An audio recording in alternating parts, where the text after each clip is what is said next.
ตัวสไลด์របស់យើងសម្ដែងដោយ Erika Osaki ដោយសាច់រឿងមួយហ្នឹងគឺយើងពីតួស្រីរបស់យើងគឺជាអ្នកសារព័ត៌មានក៏ដូចជាអ្នកផ្សាយព័ត៌មានគេហៅថា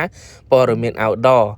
ដូចជាក្រុមការងារតួស្រីរបស់យើងអីចឹងគឺសិតតែប្រភេទ outdoor ហើយក៏ជាអ្នកភ្នាក់ងារចូលថ្មីគឺនិយាយឲ្យខ្លីគឺតារាចូលមកថ្មីចឹងហ្មងហើយអា producer នេះក៏មានការមកតាក់ទងតួស្រីយើងថា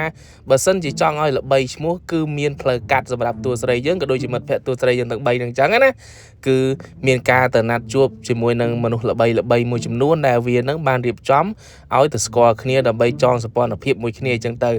នឹងហើយការគិតរបស់តួស្រីយើងគឺខុសស្រឡះព្រោះអាមួយនេះយកមកឲ្យខ្ចាយជាមួយនឹងអាមួយនេះតែម្ដងព្រោះថាវាហ្នឹងគឺជាពួកចូលចិត្តតារាដែលចូលមកថ្មីមិនថាតារាផ្នែកវិស័យណាក៏ដោយគឺអាហ្នឹងគឺទទួលស្វាគមន៍ហ្មងហើយរឿងក៏កើតទៅជារឿងដ៏ល្បីចេញព័ត៌មានចេញអីហើយតួស្រីរបស់យើងក៏បានមកឃ្លាចិត្តក៏ដូចជាឲ្យបទសម្ភាសនៅរឿងត្រាម៉ាមួយហ្នឹងដែរដល់និយាយពីដំណើរដើមតងការមកជួបអាមួយហ្នឹងអីចឹងណាគឺដំបងឡើយគឺនិយាយការងារអីទូទៅធម្មតាទេក៏ប៉ុន្តែអានោះគឺវាអូសកាឡាទៅរឿងក្រោមចកេះហ្នឹងហ្មង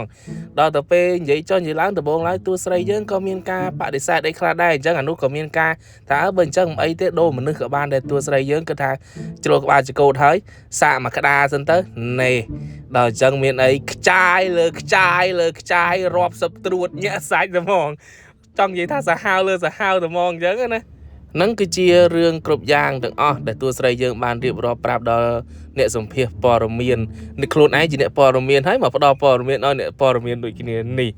ចង់និយាយថាសាច់រឿងមួយនេះគេបង្កប់អត្ថន័យអប់រំច្រើនមែនទែនគ្រប់វិស័យណាក៏ដោយគឺតែងតែមាន